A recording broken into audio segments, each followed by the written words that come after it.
It was this time in high school. I was watching you at the library window. You were talking to Sarah Marsh.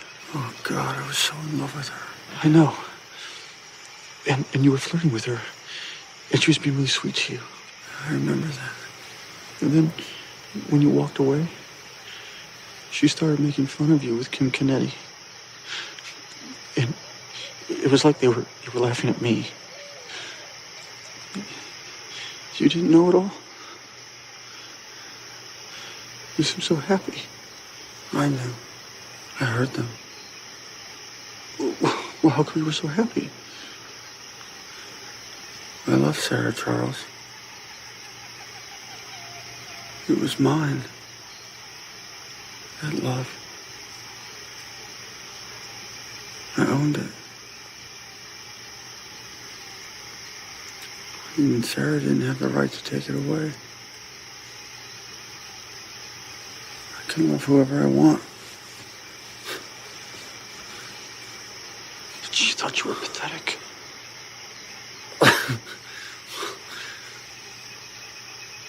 That was her business, not mine. You are what you love, not what loves you.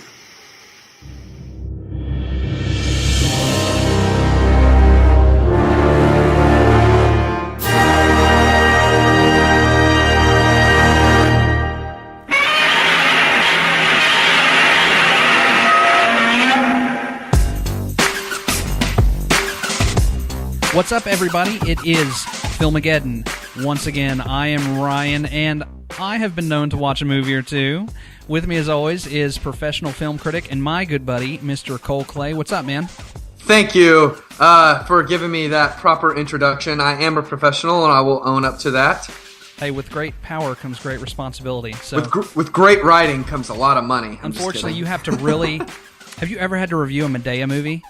No, I want to. I like reviewing crappy movies. I just reviewed the new Vince Vaughn movie, and it was so bad. You've already just told me you're going into it with a bias, man. I can't trust your Medea review now. Dude, I would give it a fair review. I tried to review Medea had this animated feature-length cartoon that came out in January, and I really wanted to review that, but I couldn't figure out who was distributing it, so... Check us out. Filmageddon.com is our website. You can find us on Facebook, facebook.com/FilmagedonCast, and Twitter, twitter.com/FilmagedonCast. You know, we're on iTunes, we're on Stitcher, we're on all that good stuff. What we'd really appreciate from you guys would be some iTunes reviews. We're a little low on iTunes reviews, so if you could hook us up with that would be sweet. That being said, you know, what are we, Cole? We're 2 or 3 months into this project now? 2 or 3 months in, oh yeah, and it's been a lifetime of build-up. Dude, honestly, I am so overwhelmed with... all of the awesome interaction and feedback. It's been way more than we expected. Yeah, seriously, man. I'm part of another podcast that we just kind of, I don't want to say we just goof around or whatever, but this is the first time that in the podcast realm of actually getting some feedback and actually getting people to interact with us and saying what they like, what they don't like. And, you know, no one has told us our opinion sucks yet, so that is a big plus. I'm super stoked, man. Thank you, everybody who follows us on Twitter. And on Facebook. I mean, you know, we really love the support, and just, you know, really, it's all about forming a community more than just, that's all we're trying to do. Yeah, that's all we're trying to do. We want to form a community rather than, you know, have us as, you know, these high and mighty gatekeepers or whatever. We are just these dudes who love movies, and we want to talk about movies with people. I just so happen to do this, and lucky enough to do this and make a little change off of it. All we're trying to do is start the conversation with you guys. And we want you to be a part of this show. This isn't about us. We just like doing this, so we're doing it. But yes, thank you so much for talking with us on Twitter and Facebook. We did not expect such a large initial outpouring from the community. So thank you very much. We've got a really awesome show today. We've got a really awesome interview coming up. I'm really excited. Mr. Jim Ferguson, who is an artist who draws movie scenes, is going to be joining us. And Jim used to work for NASA, and then he actually quit that to become a full-time artist, where now he just travels the country going to different cons. He draws all these awesome movie scenes. I've owned quite a bit of his art for a few years now.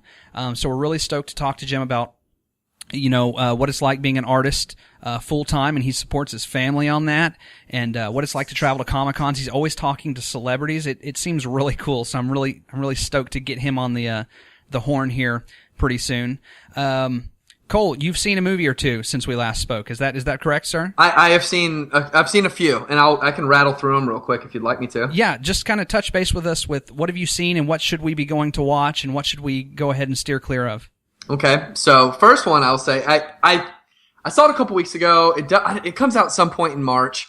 I thought it was going to be horrible. 2015 has been pretty difficult to get through so far. I have not really liked any movie, and maybe that's just because I'm a crank or what. But this was a movie that I thought wasn't going to be very good, and it ended up just being the most magical movie-going experience I've had in a long time. Probably since Guardians of the Galaxy. It just took me to a faraway place. And that movie was Cinderella, and I'm not kidding. God. I am not kidding. Okay, I love Disney. I love Disney well, so much. Who doesn't? Who doesn't? But I love Disney. Not like in a weird, creepy, romantic way, but it still gives me chills when I see the castle come up. And do you like stand in the bushes outside of Disney's apartment and peek at Disney, while it showers? No. It's a healthy obsession. But this movie, it actually has really good talent, filmmaking talent behind it. Kenneth Branagh, who has done a lot of really well received Shakespeare movies, not really my thing, and he also did the first Thor movie. A great director, man. And if you like Disney and if you like being like just in a complete magical place, it'll take you there. I mean, I just cannot say enough good things about it. It was so much fun. But here's my question. This isn't a spin on Cinderella. This is the classic retelling, just live. Yeah, but it's just done with just great actors, great script, fantastic special effects, awesome atmosphere, and just really fun music. It's not a musical, but the score of it is just fabulous. It's I can't really remember a lot of the main girl's name who plays Cinderella, but it's got Cate Blanchett, Helena Bonham Carter as the fairy godmother. Richard Madden, I think his name. He played. He was the Snow in Game of Thrones. He was this Eddard Stark's son. Oh my God, how am I spacing on this name? Jon Snow, that guy? No, not Jon Snow. Stark. His name's Stark. Rob Stark. Oh my gosh! Okay. Wow, I don't know. It doesn't matter. No, we're good. Okay, cool. Yeah, so you were excited about Chappie. I was really. Neil Blomkamp, is that how you say his name? Neil Blomkamp. He's kind of a wonderkind. District 9, Elysium. I know that Elysium supposedly underwhelmed. I love his vision of sci-fi, so I'm very excited about, once again, him just coming back to the screen. Chappie seems to be the same weird sci-fi take on movies. How was that? Okay, so Chappie's already out, but it's still kind of a movie geeks movie. I mean, no matter what. I mean, he made District 9. That movie is, I will still say, that's one of my all-time favorite theater-going experiences. It blew me away. Oh, God. I could just go on and on about that movie. But Chappie, man, it was really fun, but he does not need to write his movies. It's the same social commentary. It's the same, the same kind of framing devices of the movie. The movie opens up just like the same documentary style. But I will say that the character of Chappie, which is Sharlto Copley, is playing Chappie. Who is his muse? Who's his muse? He starred in District 9 and was, I believe he was he was the main bad guy in Elysium. Yeah, I thought that was not good. That movie is not good. I love the hell out of that movie, but I need to watch. I've only seen it once. Chappie is a lot warmer than that, and it has Hugh Jackman in the weirdest mullet ever with the craziest looking cargo shorts of all time. It's that South African vibe and style, man. That's cool. what I like. It is cool, but man, the whole stuff with Chappie is really interesting. I like what they're trying to do with it more than I thought I would, and it's just fun. But it is inherently, it's a really stupid movie. Like there's tons of plot holes. A lot of people said the acting is bad. The South African rap duo. Yeah. Have you ever heard of D. Antwoord? I love D. Antwoord. I went and saw them in concert like a couple of years ago. Did you really? I saw them live too. It was insane. They're so weird. That's why I like them, man. That Evil Boy video, that little it's like a minute and a half. Is how I first saw them, and they're so weird. And that's the only reason I like them is because they're so freaking weird. Yeah, dude. So that's kind of crazy. They kind of remind me of like a 90s Mortal Kombat, kind of like Mortal Kombat techno-ish, around that time vibe, like KDFM, DM, or who, you know what I'm talking about? Yeah. But anyway, I'm digressing. A lot of people didn't really like the fact that they were casting it, but it was so weird and campy. I loved it. I loved that aspect of the movie. A lot of other stuff, but it is fun. It's 2 hours long, and I did have a good time. There's tons of flaws to it. So, and next Neil Blomkamp is doing the next Alien movie. Hopefully, he gets a screenwriter for it. Right. He's got a great vision. He's a damn good director. He just really needs to work on, maybe not rehashing some of the same stuff, and maybe have some different kind of, themes and commentaries about his movie. So maybe if someone else takes over the writing and he can just focus on the vision, he'll do a lot better. But Chappie's worth it, man. It's worth it. I would love to have a more in-depth conversation about it. And it's been panned by critics, much like one other movie that I'm only going to talk about for about 10 seconds because that's all it deserves. Do not go see Unfinished Business starring Vince Vaughn and Dave Franco and Tom Wilkinson. That breaks my heart. Why? It's horrible. Vince Vaughn has had 5 bad flops in a row. No, it breaks my, because I want that movie to be good. It was horrible. Terrible. Fair enough. Stay away from it. It was, I was with my female associate, and that'd be my girlfriend. Miss Regina Phalange. Yeah, she wanted to leave, and I was like, no, I have to do this. I have to uphold the integrity of my job. Sorry, I gotta work. It's my job. Like most guys are like staying late at the office. You're like, I know. I gotta work. Can I at least have some Raisinets? No, sit here. No, anyway, it was awful. Stay away from it. So, and one last thing I'm going to throw in for people should check out. I've only seen 2 episodes of it. Everybody's raving about House of Cards on Netflix, but there's a really fun show that Tina Fey created with star of The Office, Ellie Kemper, who played a receptionist after Pam left. And the show's called Unbreakable Kimmy Schmidt. I've only seen 2 episodes, but it's a really fun sitcom. Got a really cool perspective. It's about a girl who is involved with a death cult. She was in there for 15 years in this underground bunker. Nice. And and then it's a comedy. And then she just goes out on the streets of New York, and it's quirky and fun and goofy, and she's cute. And I really like it a lot. It's right up my alley. So it's very Blast from the Past with Brendan Fraser. Yeah, that's on there. And yeah, man, so that was a few things I've been watching really quick. I wish I could have talked about those things more, but we have time constraints in the podcast. Right on. We do. Okay, hey, so Jim Ferguson is coming on. Professional artist, draws movie scenes. So me and Cole, we were kind of discussing earlier, we did want to talk about a couple of movies. We wanted to get a little bit more in depth with a couple of movies, as we do often. The theme we decided is going to be movies about artists or creating art or artistry. Is that, am I saying that right? Yeah, I think more so our films kind of focus on the struggles of being an artist. That's what a lot of films about artists really deal with.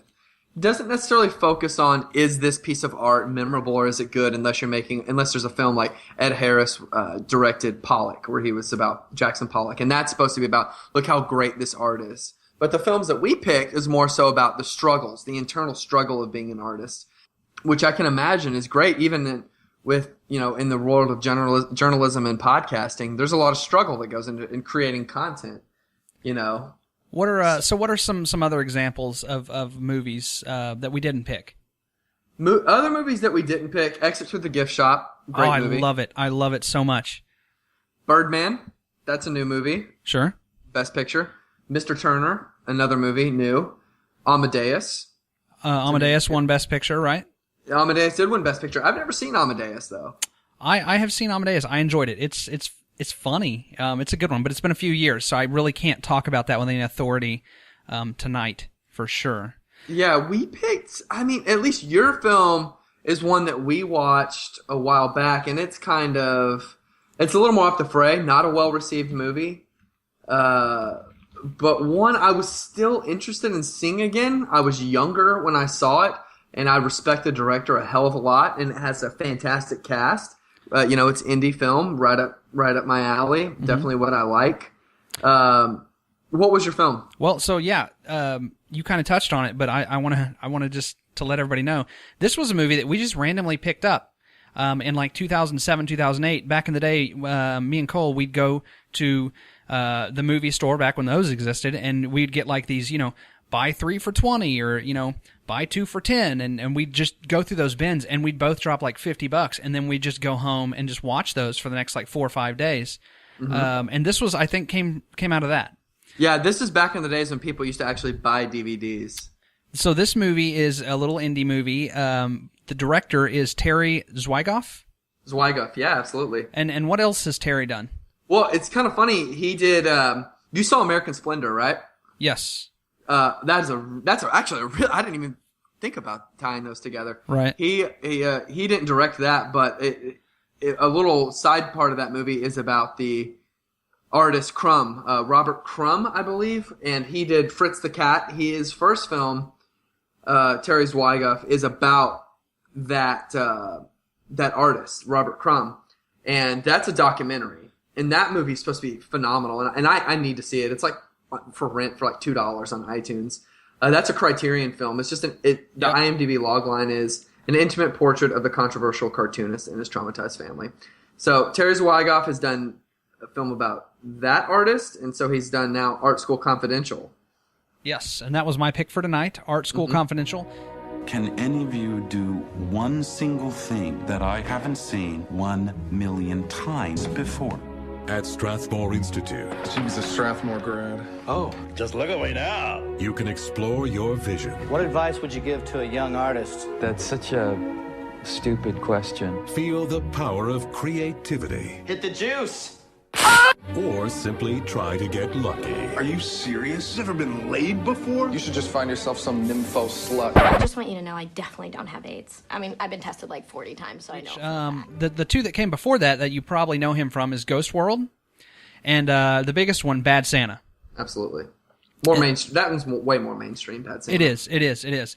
So Art School Confidential, I'm not going to lie, when we were talking about art movies to pick, I got lazy and I just looked on my thing. I was like, oh, Art School Confidential. I remember liking that one 10 years ago.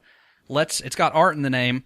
Let's see what's up with this one. And honestly, I kind of came back into this one not knowing what I was going to expect. I knew I was going to laugh a little bit. This movie, it's your standard, so-and-so is going to college. It's his freshman year, and this is their college experience. The difference is this is in art school. This isn't like a bro frat movie. This is an art school.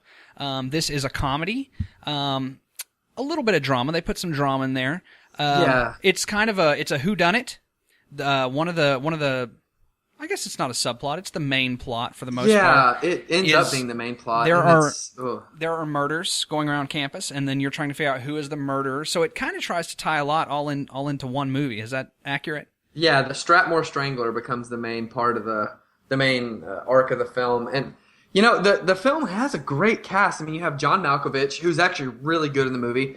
Max Minghella, who you may remember from films like he was in The Internship. He was in the one with Emile Hirsch, The Darkest Hour. He's been in a lot of stuff. I think this was his first film. His dad, who's passed away, directed The English Patient and Talented Mr. Ripley. It also has a brief appearance by Adam Scott. Is in it as a product of the conservatory school. He's been successful. He's giving advice, kind of non-advice. Do you remember that scene? Yeah, he plays a douche, which he's kind of typecast in those roles for good reason. He's pretty good at it. Jim Broadbent is in it as well in a pretty pivotal role as a jaded old artist who kind of just holds up in his apartment and drinks. But the movie focuses on Max Minghella and his view as an artist. His thing is he wants to be the greatest artist of all time. But don't they all? Don't they all? And so, I like what the movie's trying to say. It's incredibly cynical, which does not bother me. It was a commercial and critical flop. The movie is about becoming a great artist, but it never shows in practice what it takes to be an artist. Not like you haven't seen Whiplash, but Whiplash shows what it takes. The literal blood, sweat, and tears it takes to become an artist. This movie kind of plays around with that, but you never actually see what he goes through. He just says, I want to be a great artist. John Malkovich tells him, you got to experiment. There's a funny montage. I don't think you're supposed to see I don't think that was what he set out to do with this movie. I mean, to me, this is Bad Santa at art school. Okay. And it works whenever you see him getting... he gets a tour to go around the school, and it shows the different cliques. This is your typical beatnik hipster artist chick. I laughed at a lot of those stereotypes and some of the quick little scenes with those different ones for sure. Yeah, Nick Swardsden is a closeted fashion major. Ethan Suplee is a privileged kid getting money from his grandfather to make his art house he's Nazi film or something. He's a film major. That was funny. It's really funny, and his interactions with John Malkovich are really good, and and he's also has our main character has a quest for love, but it just doesn't come together because of the murder plot that gets thrown into. It gets messy, and it just kind of, I'm like, what is this movie trying to do? It becomes completely uninteresting. So you think they tried to do too much? They should have just scaled it back a little bit? I just think they should have just stuck with the story at hand of just capturing the culture of that school. And it tries to have this social commentary at the end. And, are we doing any spoilers? Can we just spoil it? Or this is a movie. Let's save spoilers here for a few more minutes because there's a few other things we can talk about. Okay. So maybe he's a little bit too ambitious with. Yeah. Okay. I would not argue with that at all. But what you're going to get when you watch this movie is you are going to laugh a little bit. Got some booby. It's got a lot of male dong. That's hilarious. That was a scene funny. I really enjoyed there in the beginning. He's going to this. He's a drawing major, so he goes into this class, and you see they're sitting down and they're fixing to draw their first nude model, and then you see this pretty girl walk up, and she starts to like kind of undo her blouse or whatever, and you're like, all right, and they're excited because they're two males, like, all right, we're gonna get to draw a naked chick, and then you just see this naked guy walk by, and they put his dong like right in the camera. It's so funny. But it is very cynical. But I think that a lot of artists are very cynical. Yeah, there's nothing wrong with the film being cynical. I wouldn't count it against that at all.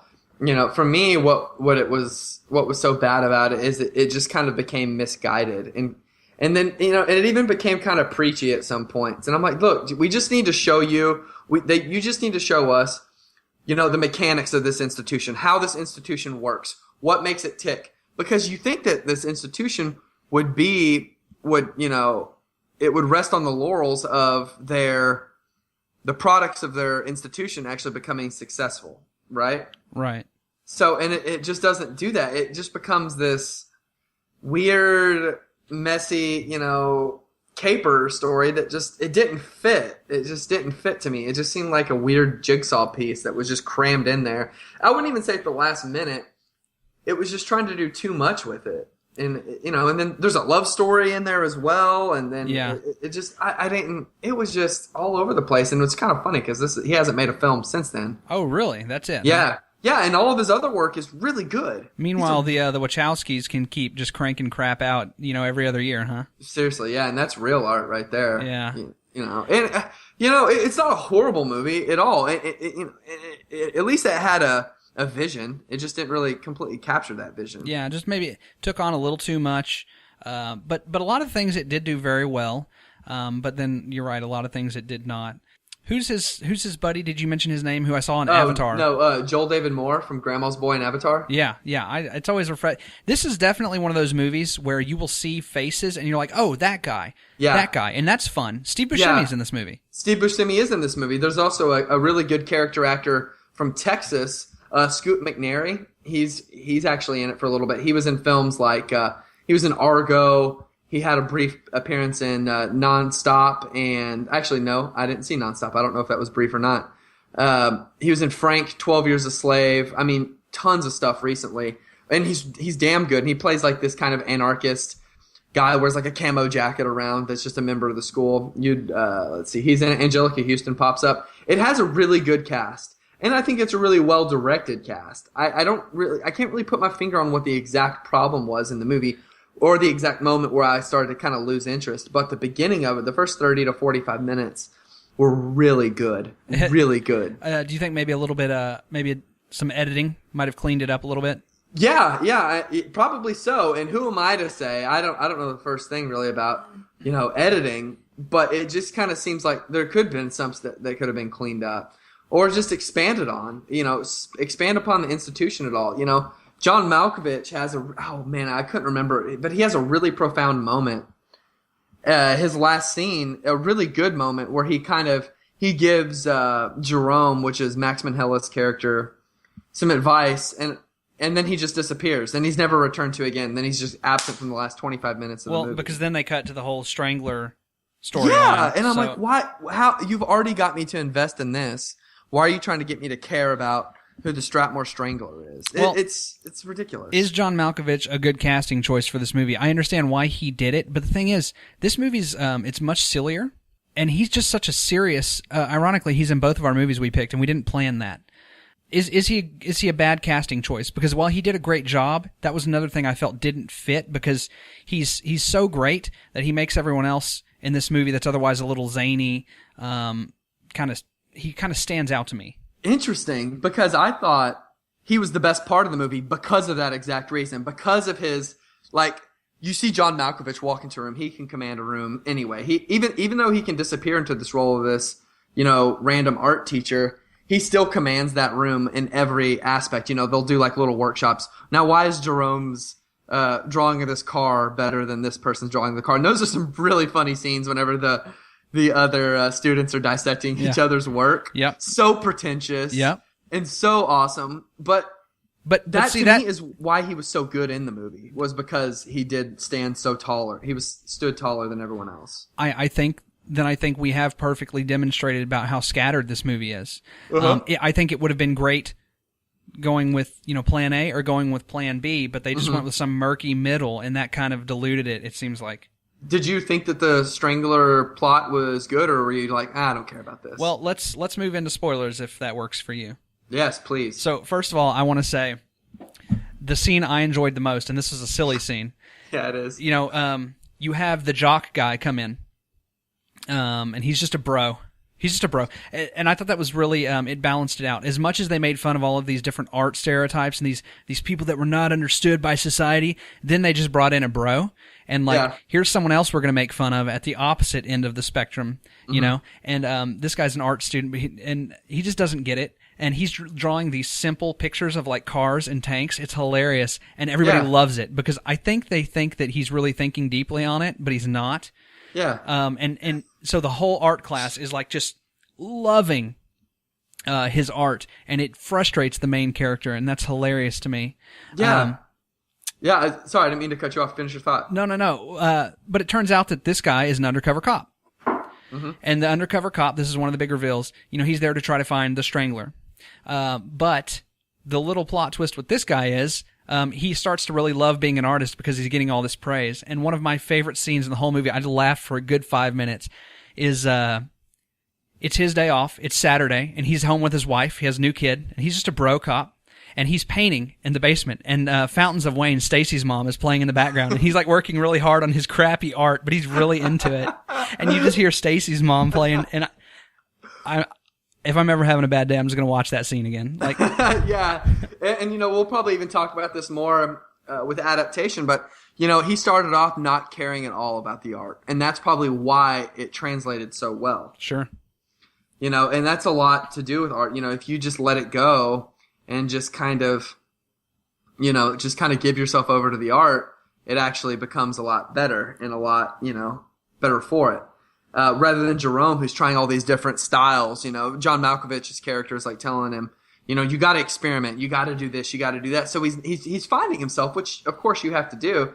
But yet you just see this guy paint this crappy yellow car with just a solid blue background, and it's just it is funny. It is a funny plot point to bring up, and it just kind of. But it shows how absurd art is, which goes back to Exit Through the Gift Shop. Yeah. While there is a lot to say and a lot to see and a lot to do, it's absurd too, right? Yeah, it is absurd, and the whole institution of art is absurd. And this movie kind of pokes the bear at it. It pokes and prods to figure out why art is so absurd, why it is so quirky, and it does do that successfully. It's not a total disaster of a movie. I mean, this movie critics hated it. It doesn't have a terrible score on IMDb, which the more casual film fan would look to IMDb to gauge see how good of a movie is. And I didn't even know this until just a few minutes ago. It was actually a comic book. This was. Not surprised at all about that one. Right. No, not at all. But, I definitely hope Terry Zwigoff makes some more films. I definitely like what he has to say. I like the way he creates characters. I've only seen Ghost World once, oddly enough, with you. And that movie's super stellar. You got ScarJo, Steve Buscemi, Thora Birch, who was just coming off American Beauty. Mm-hmm. And I can't really remember what that movie's about. I know it was based on a comic. I think it was about like more so journalism. I don't know. Maybe I need to see it I'd need to rewatch that one again too. But I remember liking it. I do remember liking it. So too. what did you think about the big Strangler reveal? Was that clever at all, or was it just a given? So it was Jim Broadbent, the guy who had been the drunk that he had been going to see. Right? He's the Strangler. Right. I thought it was kind of neat, but it wasn't like I kind of knew it. Right. I didn't care. Like. He never left his apartment, so it would make sense why he would be the one to be doing it. But Jerome takes the fall for it, and in like a move of art, his art actually becomes popular because of that. Which, of course, that's like a dissection of pop culture and how all that works. Kind of like, for example, like everyone became the biggest Robin Williams fan again once he died. Sure, yeah. Like this guy, he goes to prison. You find out he's a strangler at an art school, and he did it all out of the name of art. And now his doodles are more. I just think that's such a funny word. That's so insulting. His doodles, his drawings were so. Became really popular, and of course, he gets the girl and gets to kiss her through the glass of the prison, and it's over. And it was a crap ending. It was a terrible ending. I hated it. I hated the ending. Well, I liked it. I liked it because of just that was the last little thing it had to say. No one, they only wanted his art in the end because he was in prison and because of the story behind it, which that's cool too. Yeah.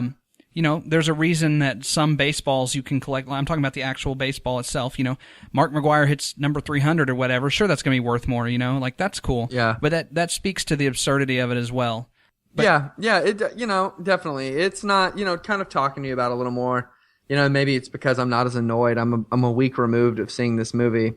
I appreciate it a little more. I don't think I'll ever watch it again in full. Maybe I'll watch a couple little excerpts here and there. Maybe like something from John Malkovich or the Stacy's mom scene you were talking about, or just some of the fun character moments, like I said earlier, with Nick Swardsden just kind of coming out of the closet. It's a really funny moment.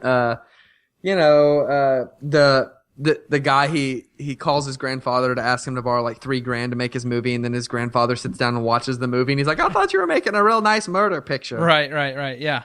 And it's just like this super avant-garde, like just piece of crap, like just so like pretentious and just ham-fisted is so. I loved all that stuff in it. It just, I'd have to watch it again to figure out exactly where it went wrong, but unfortunately, I'm just not going to do that. Yeah, I'm with you. So. Do people need to watch this? No. You don't think so?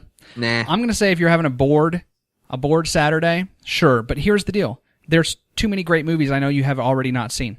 That's the problem. So, I don't think you're going to waste your time, but don't expect anything fantastic. Yeah, it's not a complete waste of time. But as a guy who watches movies all the time, I'd say yes. If you're like a cinephile, yes, watch it. But if your Netflix queue is really lined up and you got a lot of really cool stuff, or if you want to be lame and watch House of Cards season 3, then you can do that instead. But hey, how can it be 2015 and your Netflix queue totally not be clogged up? There's just too much out there to watch, man. Dude, I want to go on a spiel about that, but I'm not going to. I'm going to bite my tongue. Well, go on a spiel about the movie you picked, man. I'm really glad you picked this movie. Oh, dude. Okay, so I was really kind of fighting picking this. I was going to pick Pollock, actually.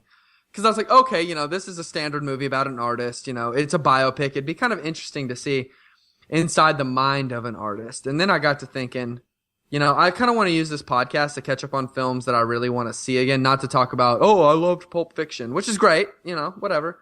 And this was a movie that I owned that I'd been wanting to rewatch again as a more fully realized adult. And that was Adaptation, the Spike Jonze film, his second film coming right off of Being John Malkovich, which is another superbly weird movie that, I think is just a 5-star film, just incredible. She hates me. She's disappointed. I could see it in her eyes when we met. I've got to stop sweating. Oh, she looked at my hairline. She thinks I'm bald. She's thinking I would never in a million years sleep with this guy. We think you're great. Oh, thanks. Wow, that's nice to hear.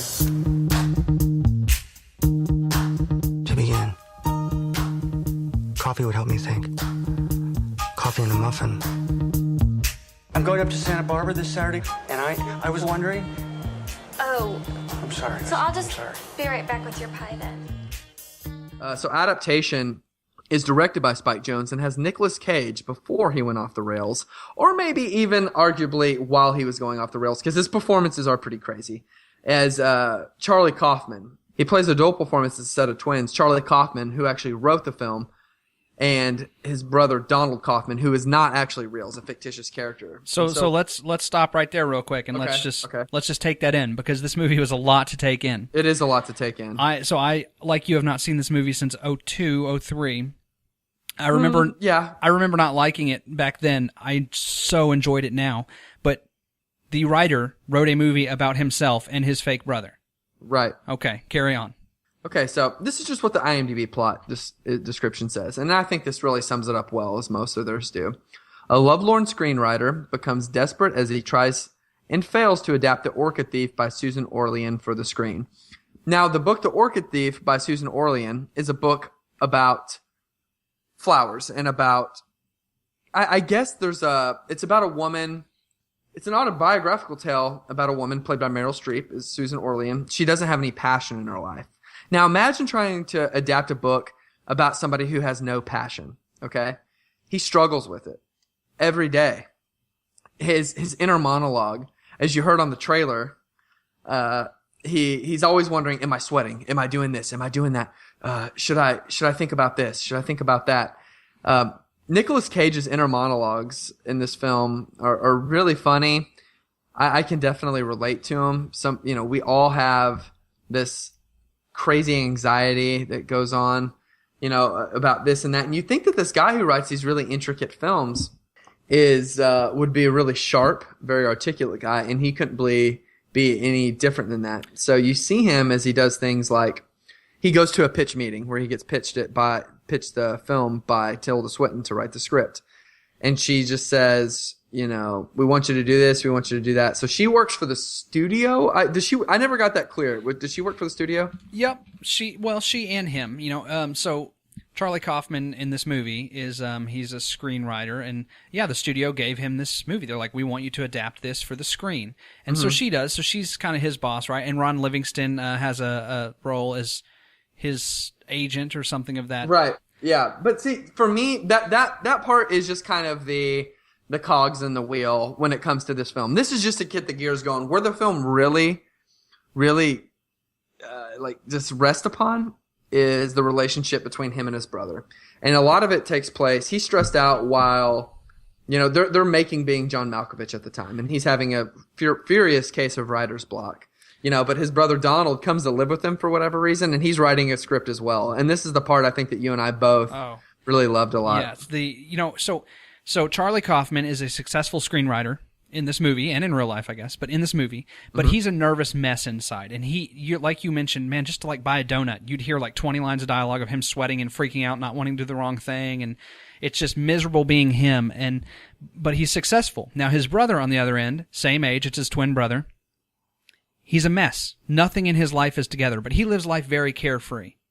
Mm-hmm. And his brother comes into the room, right? And his brother says, you know what? I'm going to write movies too. And of course, Charlie, it just doesn't even take this seriously. And you as the viewer do not take this seriously. But he's so gung-ho and so passionate. It's hard not to gravitate to it. And the performance by Nicolas Cage is so freaking good. He was nominated for an Oscar for it. It was so freaking good, so nuanced, and just, you get this guy, you get these guys, and you get how their relationship works through this. And so, he's trying all these different ideas to write this movie about the Orchid Thief, which, God, dude, it's so hard to put these movies in a nutshell. It's hard to even talk about this movie, right? Because it's so weird and meta. But the funny thing about the brothers is, his brother Donald says, well, I'm taking this 3-day course, and you need to take this for this reason. And he's giving his brother tips that he's learned in this little crappy 3-day writing course. But his brother manages to carefree just get through writing a whole movie, and it's done. It's done. And he.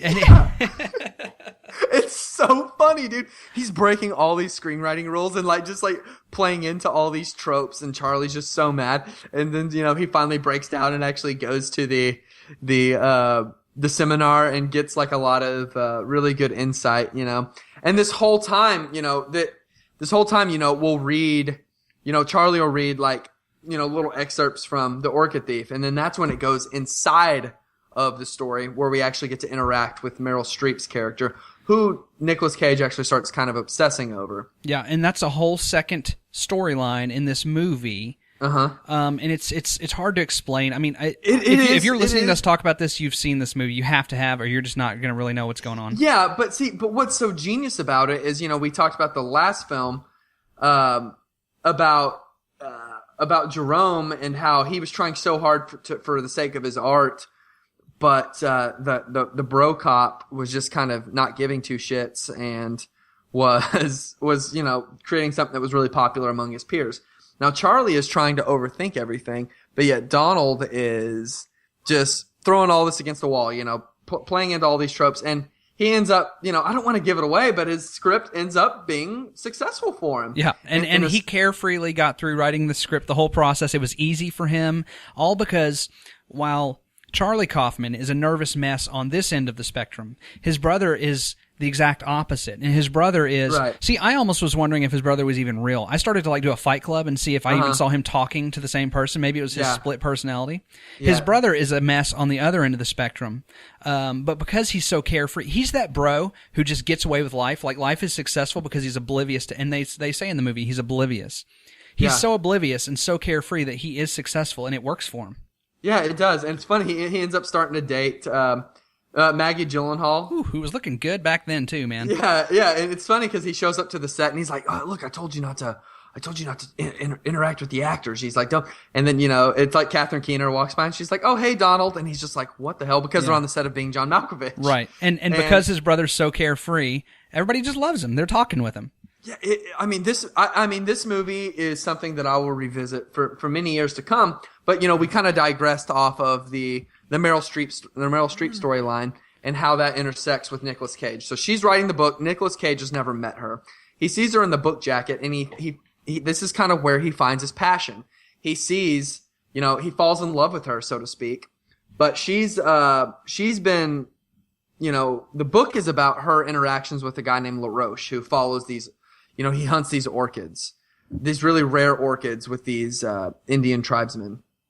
And so what's so brilliant about the movie is the movie becomes so meta in a movie within a movie where it shows him getting the realization of actually writing adaptation. Like, he realizes, oh, I should put myself into the script. Is this good? Is this good?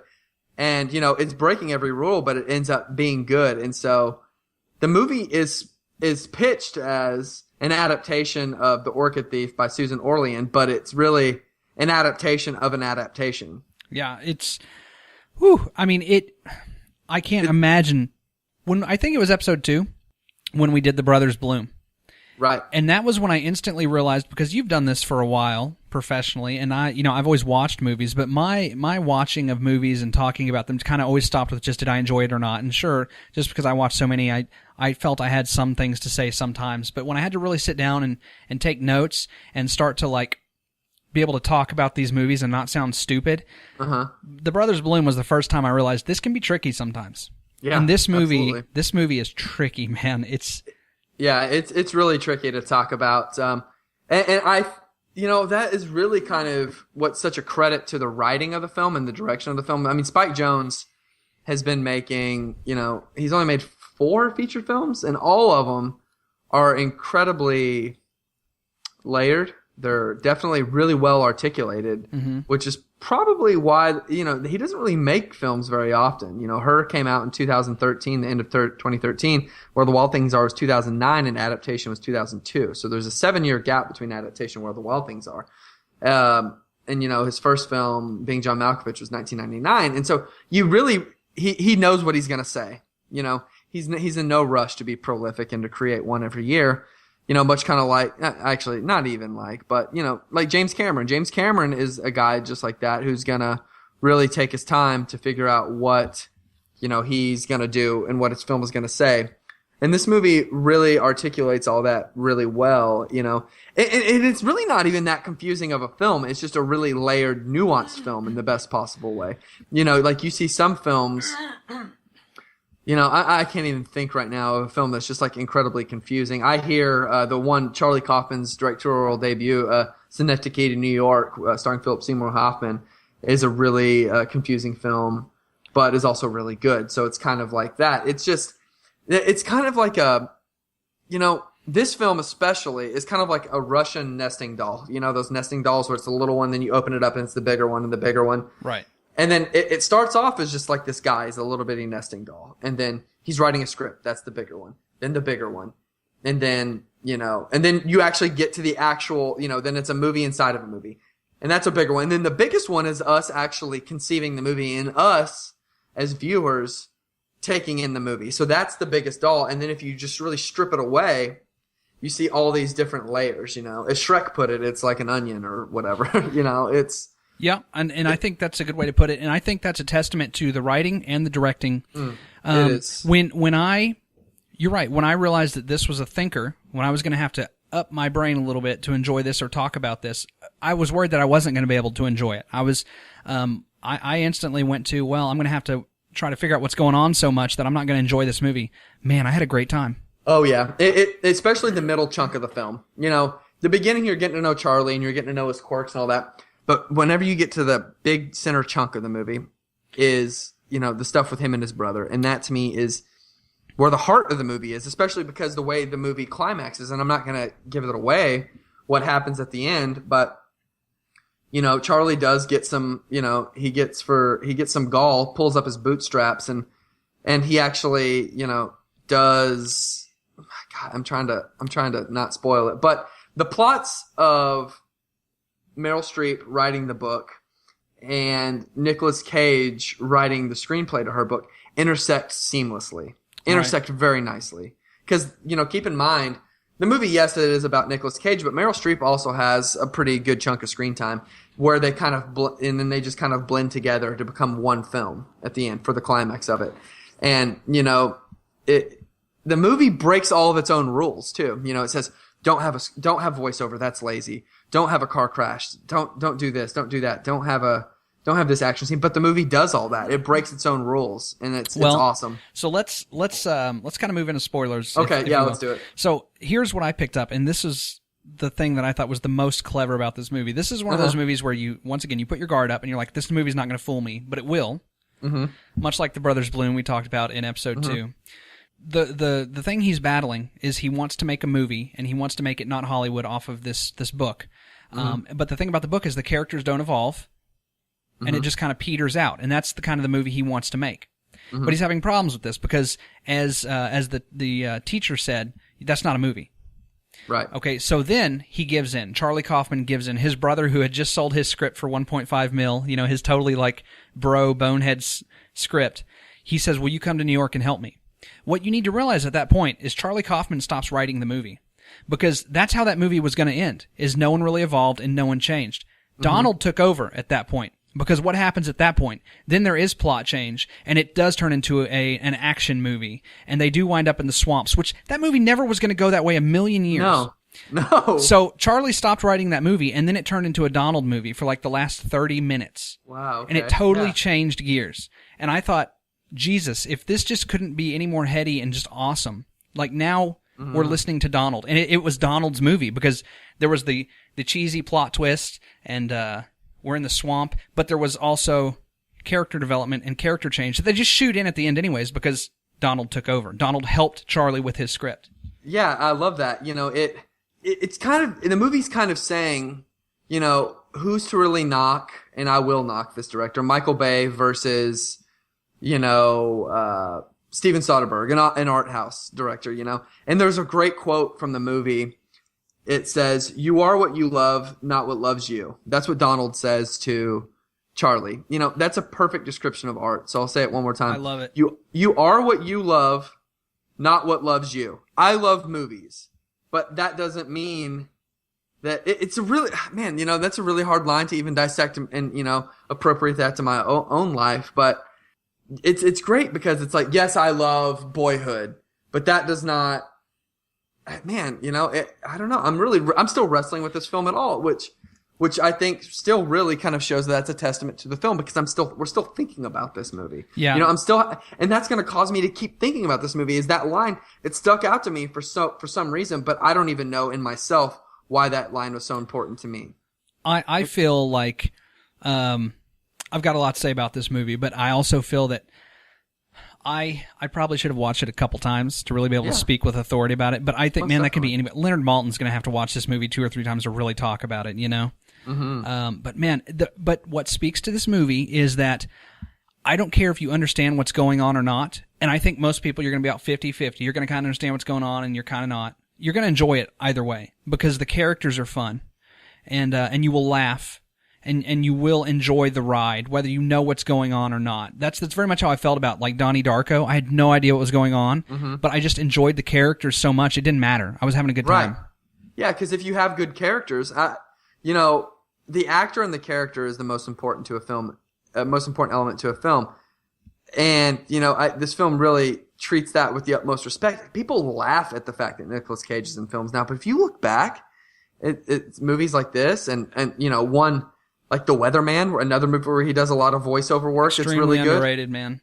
So underrated. Such a good movie. And I want to spend a few minutes. Let's run down the Nick Cage list here before we end this. Yeah, seriously, let's do it, man. Also, I want to talk about the character of LaRoche in this movie. We haven't even talked about him. And he won an Oscar for that. You know, at first, you think he's a bonehead. Mm-hmm. He's just kind of a shit. And he is. But then... As Meryl Streep digs deeper into him and her character starts interacting with him, and you learn in that whole scene about how he lost it. See, they were making fun of him for not having his front teeth, and then you realize he lost his front teeth because of the car crash, and he's probably just not repairing them to hold on to that. I almost cried. I really almost did. I was like, and then you're like, well, this guy goes from a bonehead to he's got it more figured out than all of us, and he thinks more deeply than all of us, and then it takes you back again, and it's like, well, no, he's kind of an ass, and he's a bonehead, and he, you know, they just send you on so many different directions with his character alone. That I really enjoyed that, man. Absolutely, yeah. You know, that moment, you were talking about, it did bring a tear to my eye. You know, he's getting whisked off, and you see that the camera makes a point to see his teeth are bloody, and he's thinking, and he's yelling out, "Who's dead? Who's dead? Who's alive? You know, tell me," and no one's saying anything to him, and it's heartbreaking, and you're looking at him right in the eye as he's on this gurney. You're looking right above him, a bird's eye view of it, and I believe it's a close up, and it's a heartbreaking scene, and this was when, man, Chris Cooper, he was really just cranking out the great, he's still a great character actor. He was really cranking out the roles with this film, and before that with American Beauty. Stellar. I mean, absolutely stellar. He's a really cool character. He wasn't going to accept this part, but I read on, Wikipedia, which is never wrong, of course, said that his wife talked him into doing it, and I'm so glad that he did. I recommend this for anybody who just wants a different, odd storyline and wants some really great characters. Yeah, man. I'm so glad. This gives me so much hope to keep kind of... I wouldn't even say being brave, because I knew I loved Spike Jonze, so I was already attracted to seeing the film again anyway. But, just trying out new things, and it's cool, man. Like, if you have a palate for the work of Spike Jonze and something like Being John Malkovich, or something a little weirder, something that... It's just not your everyday movie, and I don't think that this movie could have been made if they actually tried. This movie just happened to get made this way. He just happened to write himself into it. It was just a really awesome, happy accident. That is a brilliant, brilliant film. I loved it. Yeah, and you're gonna have to put your thinking hat on, but that's okay. It's not gonna take away from the enjoyment. I mean, yeah, it's not. It's not even as confusing as Donnie Darko at all. It's the plot is non-linear, but it still isn't. It's very layered, like you said. It's very Inception-esque. Yeah, it doesn't. I didn't think it was too confusing. Now grasping the meaning and everything is confusing, but just following what's going on is not confusing. I got you. Let's talk Nick Cage, because this is another thing that, right now Nick Cage for the past 5-10 years has had the I guess he got into tax trouble is what happened, right? Yeah, something like that. And because of that, he's just been having to work. He's been having to work. He's just trying to pay taxes that he has not paid, is my understanding of what's been going on. People need to quit hating on Nick Cage, because the man is capable of greatness, in my opinion. If he had the liberty to just slow down and pick his roles, I think we would be totally opposite direction with him. What are your thoughts? Yeah, definitely. I'm looking at his IMDb page right now, and I believe it looks like he's done big movies since then, but the last movie that I know that people really talk about being good, aside from, I really liked his turn in Joe last year, the David Gordon Green film. Really good movie. It's on Netflix. If you haven't seen it, put it on your queue. That's on my queue. I have not seen it. I wanted to. Super good. Really cool movie with lots of non-actors. And that only came out last year.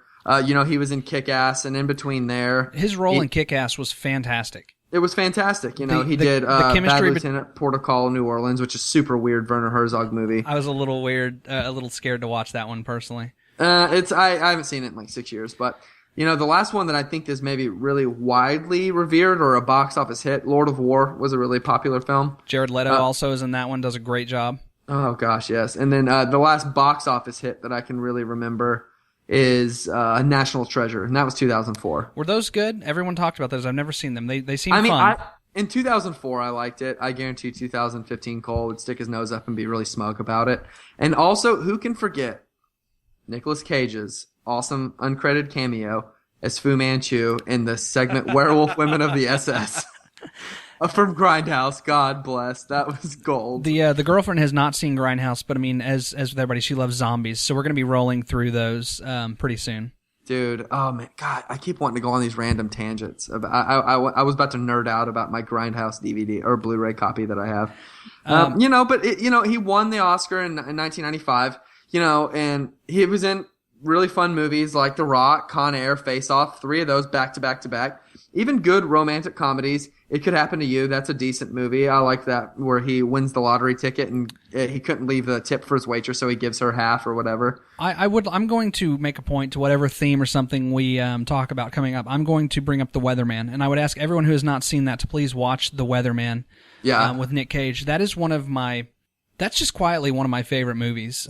Great so characters, great story. It's a very cynical tone. Very irreverent. Yeah. Man, what a fan! And it's kind of the same thing though. It's very much, there's a lot of inner monologue going on with his character in that movie. Yeah. And he's very neurotic, but Nick Cage is kind of typecast as a very neurotic man. He does a great job with it. Yeah, he does. There's one that I'd like to recommend too that I just saw about a year ago. I heard it on a podcast that I listened to. They recommended this film. It's called Red Rock West. It's starring Nicolas Cage. Okay. I don't know how you can find it. It may have been on Amazon Prime or Crackle. I don't know. I randomly found it at a DVD store one day. I saw it and I was like, oh my gosh, I've been wanting to see this. And it's from 1993. It was actually a direct-to-TV movie. So, but man, it has Dennis Hopper, Laura Flynn Boyle, and Nicolas Cage. And it's just about this guy who, it's a case of mistaken identity, and he keeps getting dragged back to this town, which is Red Rock in Texas, where he's being hunted by this hitman played by Dennis Hopper. It's a really fun thriller from 1993. I mean, if anybody sees that out there, man, I really recommend that one as well. I like Nicolas Cage, man. He's so weird, and just so out there. And it just sucks that his movies just are not. I don't watch his movies now, unless he does something interesting like Joe. But yeah, man, he's doing a lot of stuff. I mean, he was in Left Behind, like a remake of Left Behind. But see, that's got to be a money thing. It's got to be a money thing. Yeah, it's got to be. But who knows? Whatever, man. But yeah, it just feels good to give Nicolas Cage a little cred on the podcast. Oh yeah, for sure. And you can expect more great opinions like that from Filmageddon. All right, well, hey, man, so let's get into this. I'm really excited about this interview. Okay. Mr. Jim Ferguson is here. If you have not heard of Jim, you need to check him out. You can find him on Facebook, facebook.com/Jim Beanus, Beanus, twitter.com/Jim Beanus, JimBeanus. JimFergusonArt.com is his website, and MakeAScene.net is his Kickstarter. We want you guys to all go to right now, pause the podcast, and go there. Who is Jim? Jim is an artist, and Jim draws movie scenes. Jim has somehow he's great at picking out the best scenes, and then he just awesomely puts those on paper. Jim, thank you for joining us here on Filmageddon. Oh, no problem, man. There's a lot I want to ask you about, sir. So tell us about your Kickstarter. Let's start there, because you just fired that up today. Yeah, I just started it this morning. I was actually going to wait this afternoon, but because I am an artist and I just sit at home a lot, I figured I would go crazy just waiting until this afternoon, so I started it this morning, and already about 20% funded, so awesome. And that's not a coincidence, because you're awesome. That I'm not shocked at all. Like, your art is amazing.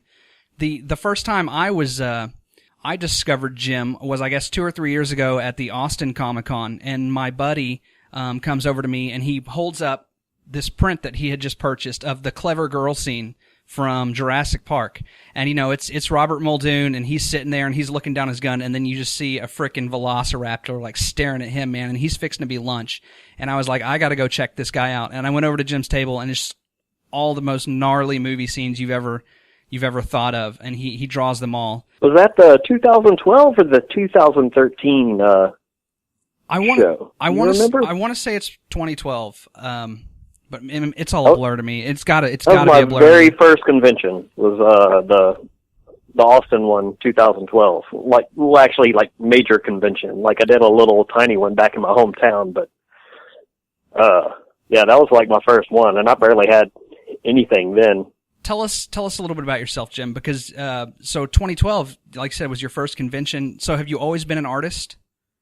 I started drawing when I was little, and I got really into it in high school, and did pretty good in high school, and I was like the artist version of like a jock, like in school. It's like I could sit in class and just draw whatever I wanted, and the teachers would not tell me anything because, they would just pass me because they're like, well, he's going to do something with that. And then I went to college, and while I was in college, I ended up getting a kind of cool job as working in the TV industry.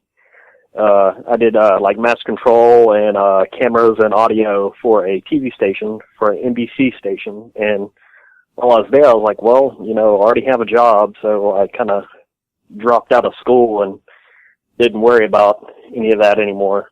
So why films? Here, of course, we love films, and this is kind of the point of reference that we're going for. Have you always been a big movie guy, or has this just something you've developed? I think like most kids that grew up in the 80s, the TV was our third parent or like our babysitter, so. Yeah, absolutely. Yeah, I mean, if you definitely watched a lot of movies then.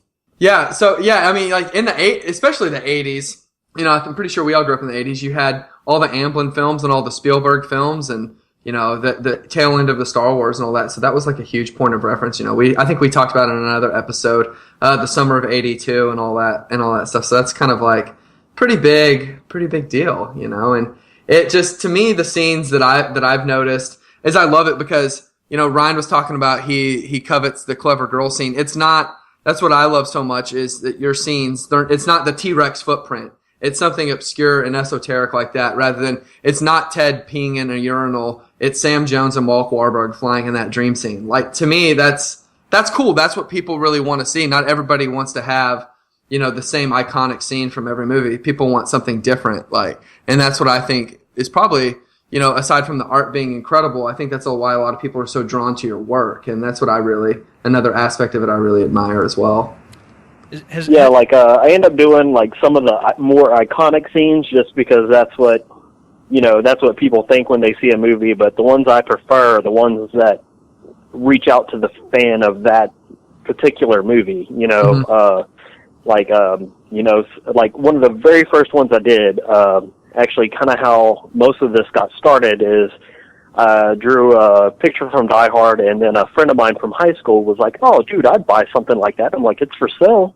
And he was like, no, draw me some Fight Club. And he was like, I want the scene of them standing outside the bar right whenever he's like, hit me as hard as you can. I'm like, all right, that's cool. But immediately what came to my mind is I was like, well, if I'm a big Fight Club fan, this is what I would want, something that only I would get. Mm-hmm. And that would be the cigarette burns scene. It's like, oh, I took a job as a projectionist, and you look for this little blip in the corner, and it's called a cigarette burn. So all it is a picture of Brad Pitt's back, and he's pointing up to a little blip in the corner. And if you've never seen Fight Club, you're not going to get it. And, if you're a big fan of it, you're definitely going to get it. And, when you see most Fight Club art, it's got Fight Club written on it. It's got a bar of soap and, a big picture of Brad Pitt's face or Edward Norton's face, like right there. So everybody knows what it is, but the ones I like to do are the ones that you actually have to love that film to get the reference. Yeah, absolutely. And especially like since you do the Comic-Con circuit, that is that's the kingdom of fanboys. So, I mean, and I've been to a few. I've been to the one in Dallas, specifically when I used to live in Dallas. I haven't been to the one in Austin. Is it exhausting doing the circuit of that, or is it just riveting each time? Oh, yeah. As much as I love going to all the conventions, it does, after a while, get really, really rough. This year I'm trying to cut back a little bit, not only because it's really rough, but because I had a new baby in the winter, so I got a 3-month-old right now, and it's just easier for me to stay home and help my wife with the kids and stuff. But I want to say last year in the fall I did, I think, 9 weekends in a row at different conventions all over the United States. So I think I counted how many days out of 2 months I was home, and it was less than a week. Yeah, wow. Especially taking all your product and all your artwork and stuff like that up there. Having all that in tow has got to be incredibly exhausting. Because normally I drive to them, but I tried flying to 2 last year, and it just kind of didn't work as well as I wanted it to do. Because usually, if you've seen me at a show, I kind of have a monster setup of 2 to 3 tables with tons of stuff everywhere. Mm-hmm. And it got a little ridiculous last year with I had one weekend I drove to Chicago, next weekend I drove to Salt Lake City, and I live in Houston, so each one of those were almost 24-hour drives one way. So which convention has the craziest fans? I mean, if you've been to San Diego, I would assume it's San Diego. But which one? I've never been there. Actually. Okay. Yeah. The only one I've been to, like I said, was in Dallas, and I'm not really sure how that compares to Austin. And I live in Houston as well. Is there one in Houston?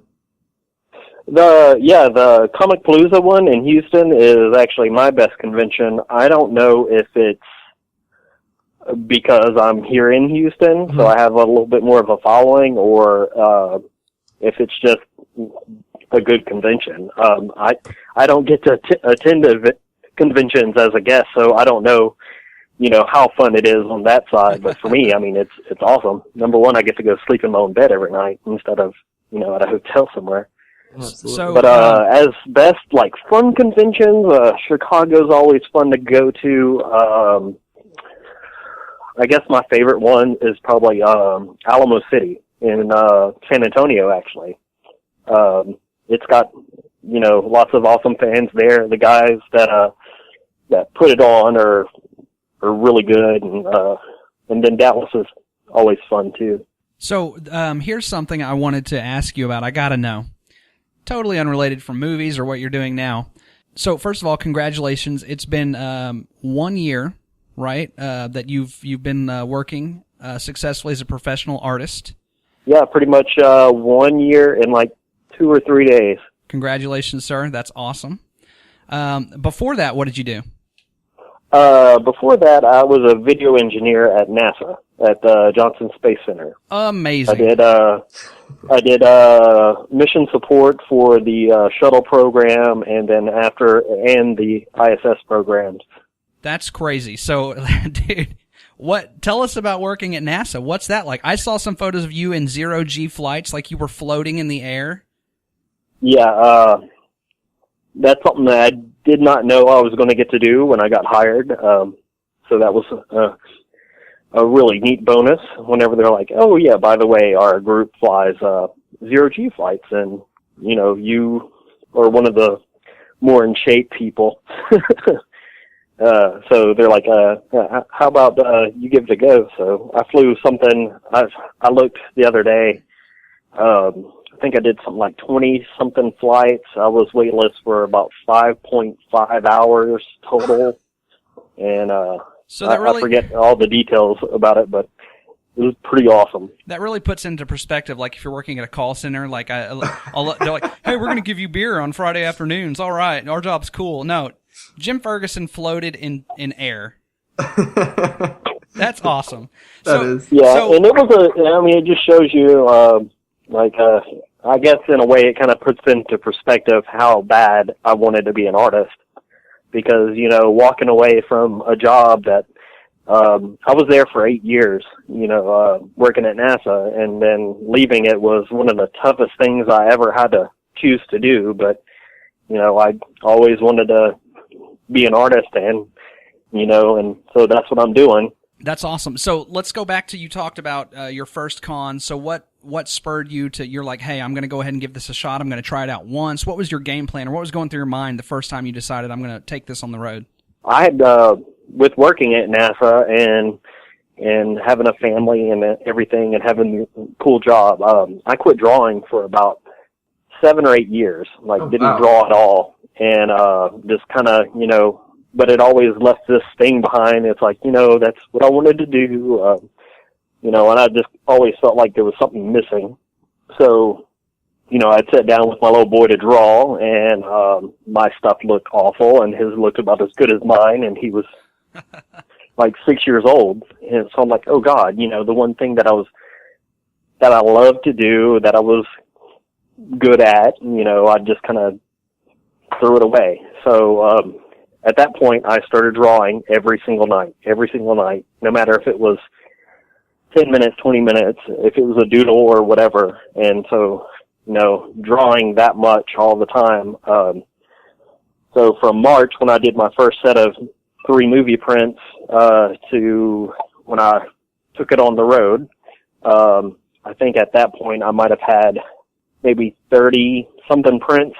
So I'm like, I got 30 prints. I can maybe do a art show. And I think I might have even called up my mom and was like, hey, can I borrow like $300 for, I want to go to a comic convention. And like, all right, well, here you go. Because, at that point I couldn't afford to, go spend, that kind of money on going out of town for a weekend and not knowing if I was going to make anything at all. Sure. But I did that convention, and I went home with a little bit of extra money in my pocket, and I'm like, hey, that'll pay for like the car note this month. Right.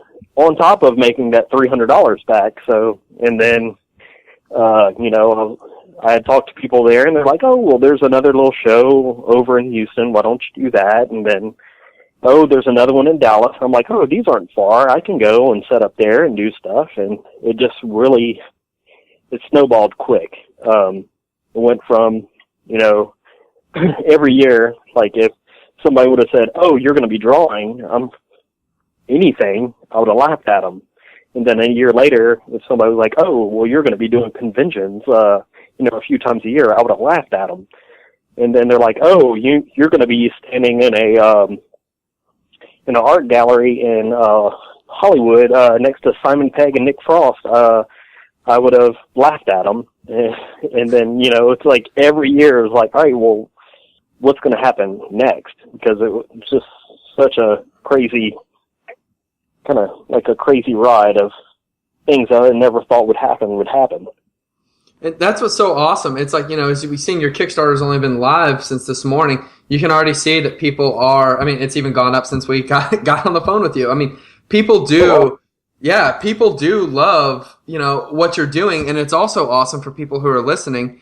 The fact, you can do what you want to do in life. Like, the life isn't meant to have your soul sucked out by some job in a call center, like Ryan was saying. And it's awesome to hear that. And it's awesome to hear, people who are passionate about certain things, about the arts. I'm sure a lot of people that, if you're listening to the podcast, you of course like movies, but, people are into creating things and creating content and it also brings people together and forms this really awesome community. And I think that really translates with your work and is why your Kickstarter has been so successful, aside from the fact that your work is awesome as well. So, like, I think one of the biggest things is that, like us creative types, we're always like, well, it's like, oh, I want to do this. And it ends up being a lot of us saying, oh, I want to do this. But you never get up and just do it. I think if people were to just, it's like, oh, one day I want to make a movie and I want to do this, or I want to write a comic book, and you sit there for a year saying I want to do it instead of just getting up and doing it. And I think that's really the number one thing that holds people back. It's like, oh, well, I don't know how to do this. Well, learn while you're doing it, and Right. You can go back and improve on some of those things. It's like some of my first prints that I did, they're probably, not good enough to sell anything, but it's like, I can go back and redo those, or I can go back and do that later. You can always go back and improve on things. So, talk to us about, I know as you go, and once again, if you guys follow Jim on Facebook and Twitter, you'll see a lot of this cool stuff. He's always has little pictures of, the friends that he has on the road, and then a lot of celebrities. So talk to us a little bit about some of the friends you've made working these cons. And, I assume you guys live in totally different locations, but you're buddies because you see each other multiple times a year. Is that accurate? Oh, yeah. Like, some of it's kind of crazy because it's like here, like when I moved to Texas, like my best friend from high school growing up actually lives like maybe a mile or two away, but I never see him. But, like here in Texas, I really don't have any friends that here in Houston, I don't have any friends that I hang out with. Most of them are all, I'll go see them at conventions, and then they're like my best friends. But, I mainly travel with, two guys. One's, Chris Oz Fulton, and then the other one's Michael Champion, and we pretty much, we'll room together at shows and hang out at shows, and, I talk to them more than, anybody else. But, like, all of them I met pretty much like a year ago. I was like, hey, I'm looking for somebody to room with when we're going to Planet Comic-Con in Kansas City. And they're like, all right, well, we've got an extra, space. You can stack up with us. And, now we don't go anywhere without each other. It's like, hey, what convention are you going to next? All right, I'm going to that one, and we'll go meet up there. So I know during the day, it seems like during the day is a grind, right? Because it's just long hours, and just go. I mean, at night, do you guys have time to unwind and relax and party it up a little bit? Sometimes, and maybe a little bit more whenever we have dead periods, like there's not really a lot of shows going on in like January and February, and then things start to really ramp up, starting actually like this weekend. So maybe like the first show we go to, like, it's like, oh yeah, we're all back working again. Right. And we'll go out and celebrate and have fun. But, like I said, whenever you did like 8 shows back to back, it's like, show's over, let's go out and eat, we'll decompress a little bit, and then we end up going back to the hotel room and just kind of pass out. Right. Like, every once in a while there's the cool after parties where you go hang out with people and do stuff like that. And those are fun, finding myself in, Vern Troyer's, hotel room at 3:00 in the morning. That's happened. So, I'm hanging out with Mini-Me, and we're listening to, like rap music, and, that's an odd thing. That is so great. That is so great to hear. Yeah. I love it. Not many people can say stepping outside to go, like drink a beer in, where was I? Oh, it was Planet Comic-Con last year. I stepped outside, like, it's just like everybody was talking. It was really loud, and I went outside, and I'm like, oh, it's Cliff Clavin. Hi, Cliff. So, I'm hanging out with Cliff from Cheers, and just like, hey, and I had talked to him earlier that day, so that's always an interesting thing when you walk outside and you like just, I know they're regular people. They don't want to be hassled with, oh, can I get a picture with you or anything like that? So I'll just walk out and, I'll wave at them. And they're like, oh, yeah, hey, I saw you earlier. So, yeah. So there's a question, and Cole writes film reviews, so he interacts with celebrities a lot. I do not. I'm just a geek who loves movies, and I like podcasting. So yeah. Is that the best? I mean, a lot of times when I've met celebrities, I've been in a room with them, my whole thing has been, you know what, they're working or they don't want to hassle. Sure, I'd love to say, hey, I love what you do, but they've heard that 1,000 times. I really just kind of bow out personally. I don't want to be rude. Your experience, just kind of getting to work with them a lot, just, talk to them, right? I mean, what would be a guy? Yeah, for sure. But What would be a way to approach them and not be rude? I mean, obviously not when they're eating or anything like that. Right. Number one, you definitely don't want to ask them to sign something whenever they've just, granted now a lot of people that might run into them, they didn't go to the convention. They're just at a hotel and they're like, oh crap, there they are. They don't realize that, they've spent a whole day, with very little break, standing behind a table or interacting with people and signing stuff. And, the last thing they really want to do while they're having their free time is, well, at least that's what I would think, now granted, some of them might be different, but, I don't know. I usually just I'll wave at them or just nod at them. I acknowledge that they're there, and, depending on the circumstance, I might go say hi, or, can I get a quick little picture with you, or just chat with them. Sure. There's been lots of times where I've just sat down and hung out with a few celebrities and just, I usually don't ever talk about movies. I hung out with Scott Wilson, who plays Herschel on The Walking Dead, and Robert Patrick, from Terminator 2. Super Man. cool. So I'm at a convention in Dallas, and show's over, and everybody's tired, and everybody's just kind of hanging out. So and then that's a show that I was with other people, and they were just tired. They're like, "Oh, I'm just going to go back into the hotel room and pass out." And I was like, "Well, I'm going to go walk around and drink a beer." So got me a beer, and I'm walking around. I don't know anybody personally, so I walk out to the pool area, and it's closed. The pool's closed, but the area's not. And I'll go walk out there, and I see a tiny group of people sitting around a table, and I'm like, oh, that's freaking Terminator 2 and Herschel.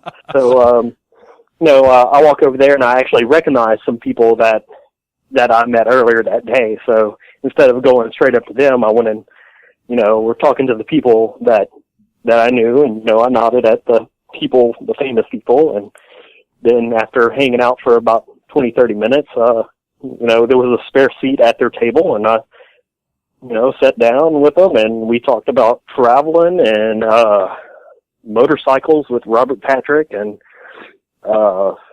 it came up what I did, and I'm like, well, I fly in space. And they're like, wait, what? I was like, no, I don't really fly in space, but I've done, because I think what's the name? Scott Wilson was in The Right Stuff, which astronaut movie. Right. I was like, oh, here's a little thing. I used to work down at Johnson Space Center. I did support for this and this. And, we got talking about that, and and so it's like I didn't talk about movies. I just talked about stuff. Sure. Yeah. Hey, but hey, what a great in you have though, because I don't care if you're Tom Cruise. I don't care how famous you are. Jim Ferguson works at NASA. Everybody wants to hear about that. You drop that, I don't care who you are. They're going to want to sit and chat with you for 5-10 minutes. I mean, that I definitely would. Who is the first celebrity that you really did get to hang out with, and how blown away were you? Did it just how did that come to be? The first one that actually got to talk to for more than. Actually, the first one that I had any real interaction with besides just go in and get an autograph or a picture or something was actually James Hong, who played Lopan on Big Trouble in Little China. And this was actually before I even did any conventions. I did a Lopan picture, and somebody bought it online and brought it to a convention, got him to sign it. He liked it.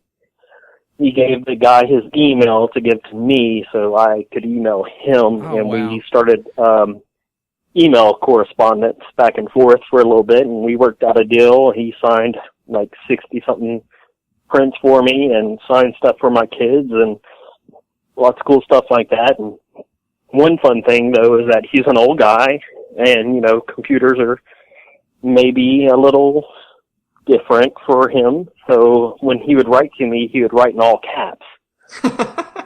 So I always felt like he was yelling at me, like in a low pan voice. I was like, this is too neat, you know. And this, like I said, this was before I did any convention. So I was like, oh, so that's fun. But and then last year, my book that I put out for my Kickstarter, Sean Astin did the foreword for my book. Wow. And I met him in Alamo City, in San Antonio, not last year, but the year before. And I showed him my Goonies picture, and he was like, oh, I've been looking for some art. I need to use it for my Kickstarter. And I'm like, oh, I know about Kickstarter, and they're a pain in the ass. He was like, can I use this? And I was like, yeah, whatever you need. And I thought, you know, maybe he wanted like 5 of them to put on his Kickstarter as like, you know, little $10 rewards. But what he ended up doing was, once he reached a stretch goal of X amount of dollars, everybody would get one. Wow. And I was like, okay. So he ended up getting 1,000 prints of my Goonies prints. Wow. Sent them to everybody who backed the thing, and we became friends through that. And you know, he's like, hey, anything you need later on, let me know. So, you know, he signed a bunch of stuff for me for my Kickstarter, did my foreword for my book and stuff like that.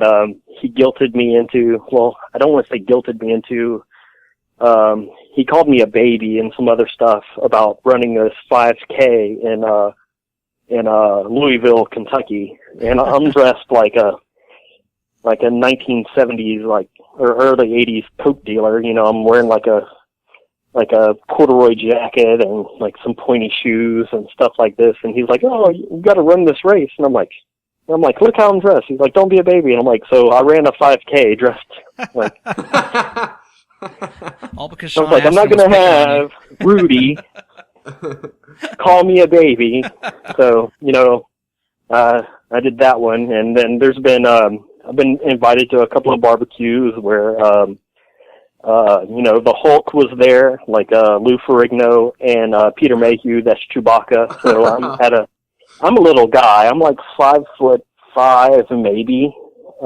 So you know, there's this guy that's, you know, I'm as big as his leg, and then you have, you know, Peter Mayhew. That's Chewbacca. That's, you know, I'm as long as maybe one of his arms. And I'm just like, wow, these are 2 giant people. And then. Then at another barbecue, we had Mini-Me there, and I'm like, yeah, this is more like it. And then we also had, he played Combo, on, Breaking Bad, and he brought a big satchel full of little blue crystals. Awesome. I don't know what they were, but, but we were up for days. And he just threw them all on the table. He's like, here, you'll have those. So, you know, like we got real Breaking Bad stuff, and, you know, it was just, you know, rock candy crystal things. But. So the child in you, you know, the 12-year-old Jim Ferguson who is seeing all these movies in the 80s, you've got to be just kicking yourself. Yeah, like, you know, and there's kind of this, you almost have to disconnect yourself from that because you don't want to be one of those people that's like, oh my God, like the whole time. And you just try to put on the cool, like, all right, so how have things been? And instead of like peeing your pants, like right there. Right. I want to say the very first time that like it really hit me was also in, I keep bringing it up because it's an awesome convention, but it's the Alamo City one in San Antonio. There was a little after party thing at the hotel where, you know, all the guests were staying, and they let like a few of us that were working at the convention go over there. So I got there, and I didn't know anybody yet. You know, I didn't make any friends with any of the other artists. So I'm sitting there, I order a few drinks, and I get a Reuben sandwich.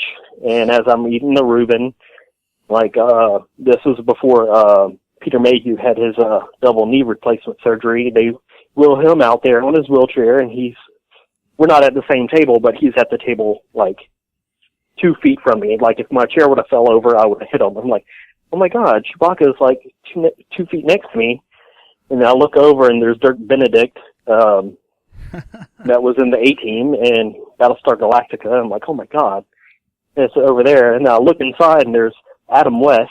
I'm like, oh, there's Batman, Chewbacca, and like all this stuff is going on while I'm like on my third drink and eating a Reuben. And then, you know, after my third drink, I'm already kind of, so I start going and hanging out and talking to Dirk Benedict. He's talking about airplanes. I'm like, I don't know something about airplanes. I fly in space. There you go. And I'm like, no, I don't fly in space, but, you know, kind of that whole thing. Right. And then a year later, I ended up having a cool conversation with Martin Kove, which was the bad sensei on Karate Kid. So, nice. Earlier that day, I brought one of my books to get him to sign it for my Kickstarter. So I have Martin Kove autographs. You know, he's like, oh, I really like this book. Can I get a copy? So I gave him a copy, and then I'm at that same after party at that same hotel and the same patio outside, and Martin Kove's over there, and I'm like, hey, you know, it's just really nice meeting you today, and, you know, maybe next time I see you, because he was telling me he really likes Westerns.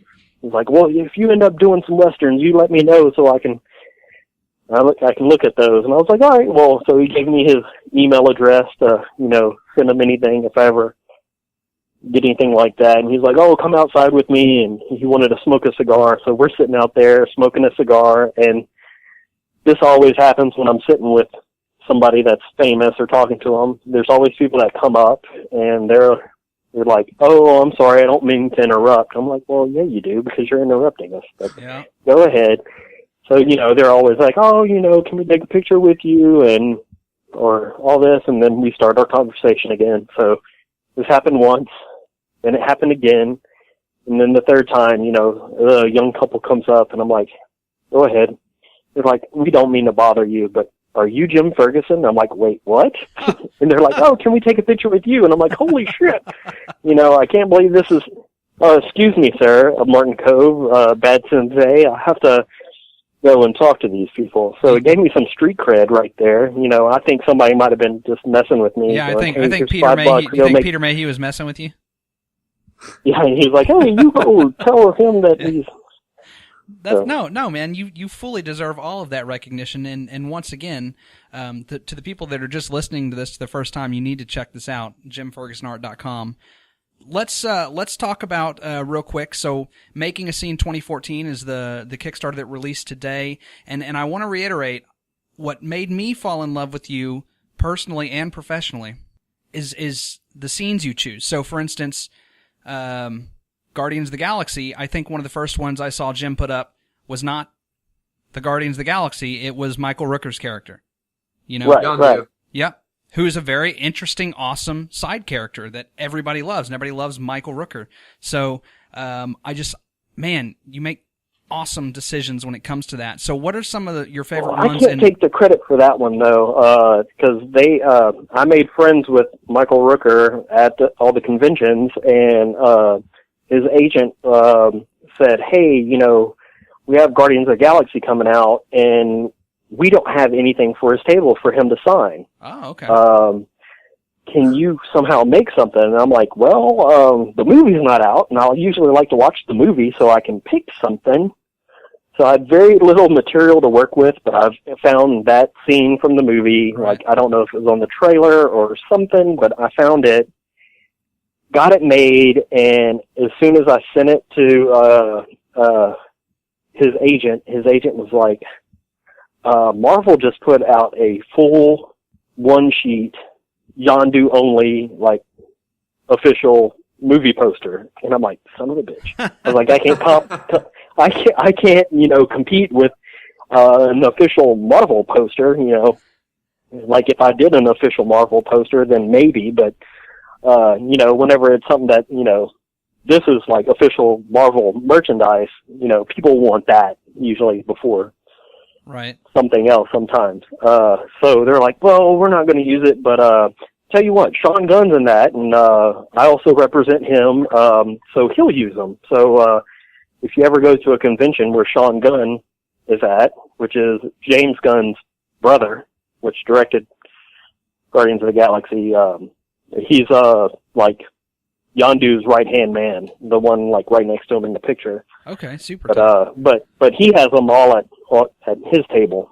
So I give them to him if he ever needs any or wants any to sign at his table to give to people. What are some of your favorite ones from the 2014 Making a Scene? Any ones in particular like that? That's a pretty awesome story on that one alone.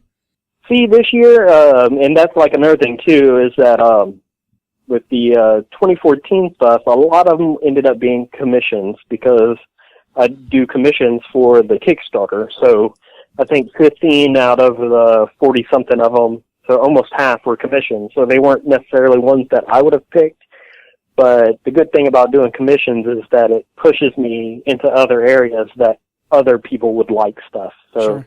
I ended up getting to do some cool ones through there. So I think it was the last Kickstarter you did, or maybe even, is this the third one you've done?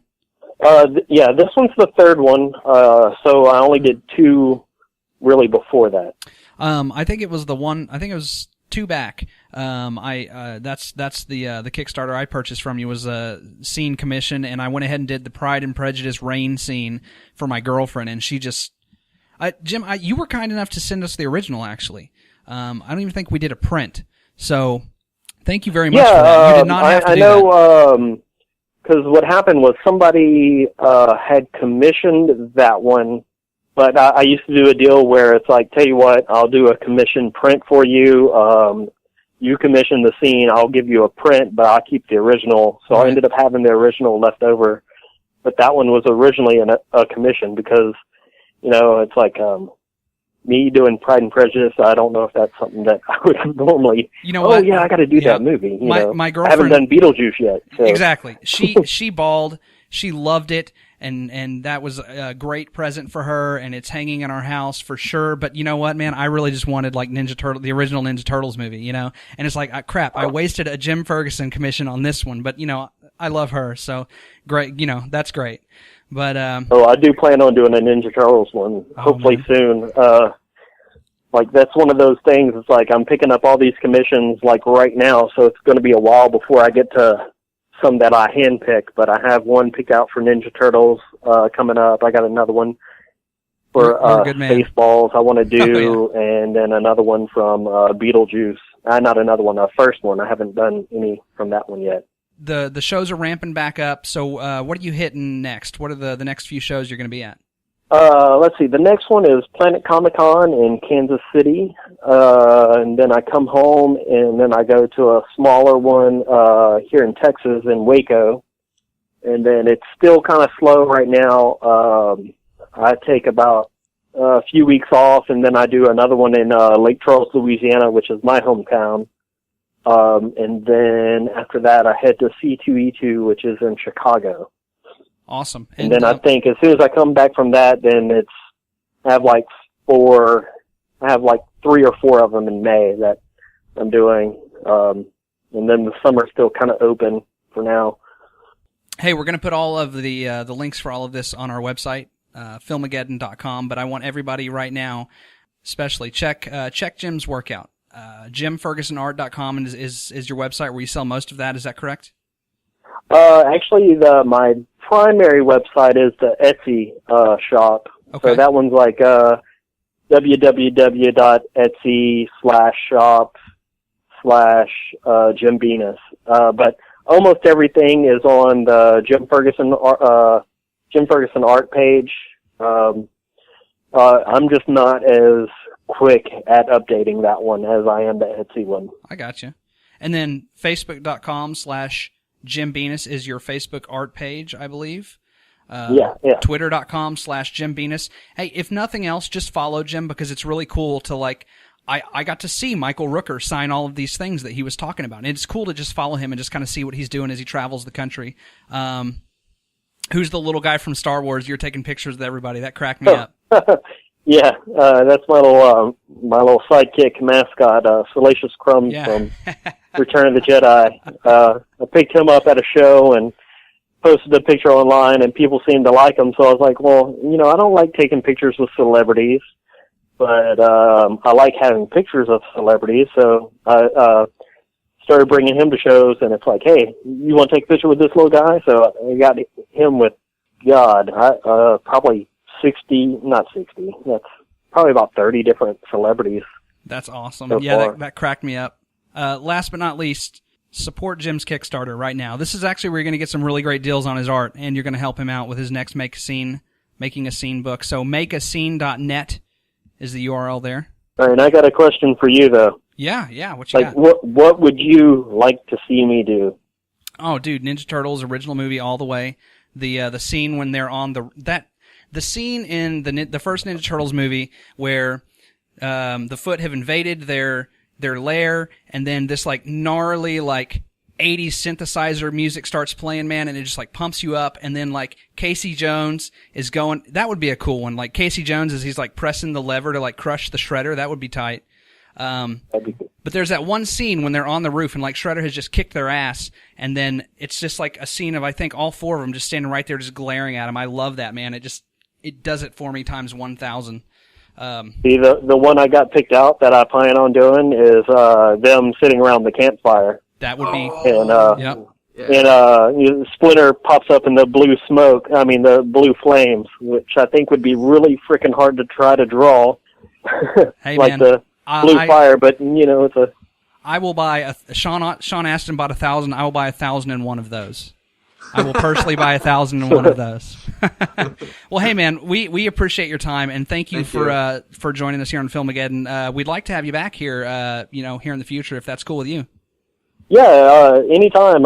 That way we can maybe talk about other things except for the origin story. That way we can just talk about I don't know, whatever. I love it. Hey, thanks again, Jim. All right, man. All right, talk to you later. Easy. Later. Cole, Jim Ferguson, awesome guy. Yes, no?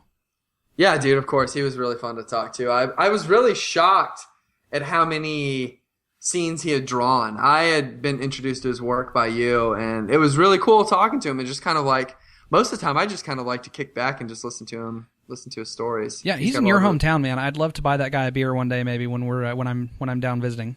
Oh, live Filmageddon. Yeah. Oh, that would be fun. We need to check that out. So once again, guys, we're going to put all of Jim's info on our website, filmageddon.com. Please go there, check it out, support this guy, because I'm telling you, this guy genuinely cares. He's genuinely talented, and I look forward to just following his career and all the awesome things he's going to do. That being said, I think that does it for this episode of Filmageddon. Thank you guys for listening to us. We appreciate it. Thanks for being a part of our community and interacting with us on the internet. It's been very humbling, just to all the love you guys are sending our way. I did not expect it. So thank you for listening to us and joining us when we talk about movies. You can check us out on our website, filmageddon.com, facebook.com/filmageddoncast, twitter.com/filmageddoncast. And Cole, where can we find your reviews? Freshfiction.tv, heading to South by Southwest. What up? Nice. So excited. Nice. I'm going to report back with a whole bunch of cool stuff. Lots of really cool world premieres. I don't know what I can talk about, but the one I'm most excited about, aside from a bunch of indies, one that people are really anticipating is Judd Apatow's new movie. I'm seeing it next week. Can't wait. It's called Trainwreck. Lots of really cool interviews and stuff like that, man. This is my first year doing it with my buddy Preston. And my boss, technically, which is kind of a strange thing to say. But anyway, we're going to have a great time, and I'm definitely going to report back with a bunch of cool stuff. That's freshfiction.tv, and my Twitter is @wordsbycole. @wordsbycole, freshfiction.tv. We're stoked, dude, for you to kind of report back and see what's been going on for sure. Definitely. All right, thanks again, guys, for listening to us here at Filmageddon. This is Ryan for Cole saying, movies are cool. Hey, see you at the movies!